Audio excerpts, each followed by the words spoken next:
अब एक महत्वના સમાચાર ગુજરાત ફર્સ્ટના અહેવાલની ધારદાર અસર સુરત ડિમોલેશન મામલે અપાયા તપાસના આદેશ પાલિકા કમિશનર દ્વારા તપાસ કમિટીની રચના કરવામાં આવી છે કથિત નકલી ડેમોલેશનની થશે ઊંડાણપૂર્વકની તપાસ 6 સભ્યોની હાઈ પાવર તપાસ કમિટીની રચના કરવામાં આવી છે આ કમિટીમાં 2 ડેપ્યુટી મ્યુનિસિપલ કમિશનરનો પણ સમાવેશ એડિશનલ સિટી એન્જિનિયર અને 3 ઇજનેરો પણ સામેલ હશે તપાસ સમિતિ સંપૂર્ણ અહેવાલ કમિશનરને સોંપશે અહેવાલના આધારે કસૂરવારો સામે પગલાં લેવામાં આવશે સંવાદદાતા રાકેશ ઓનલાઈનથી જોડાયા છે રાકેશ શું વધુ વિગતો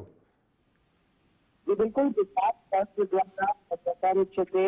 रेड दरवाजा स्थित नासीनगरना कथित नगरी डिमोलिशनનો મુદ્દો ઉપાડવામાં આવ્યો હતો ગરીબ અને શ્રમજીવી પ્રજાના જે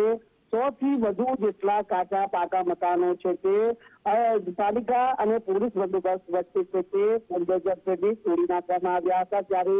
આ મુદ્દા અને ગુજરાત ફર્સ્ટ દ્વારા ઉજાગર કરવામાં આવ્યો હતો અને છેલ્લા કેટલાક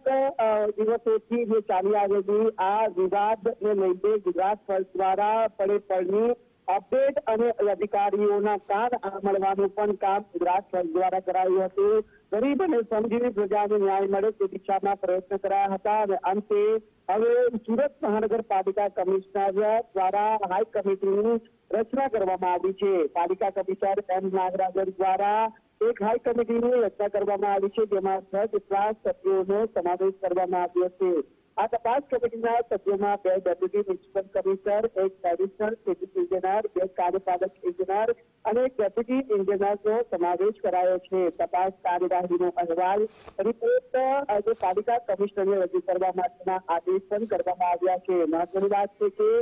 deputy municipal commissioner M Gajjar M doctor MD Chavda અને કે વસાવા આઈડી ગાંજાવાલા અને મોતી એક આદમી આ 6 સભ્યોની જે કમિટી છે ત્યાં સમગ્ર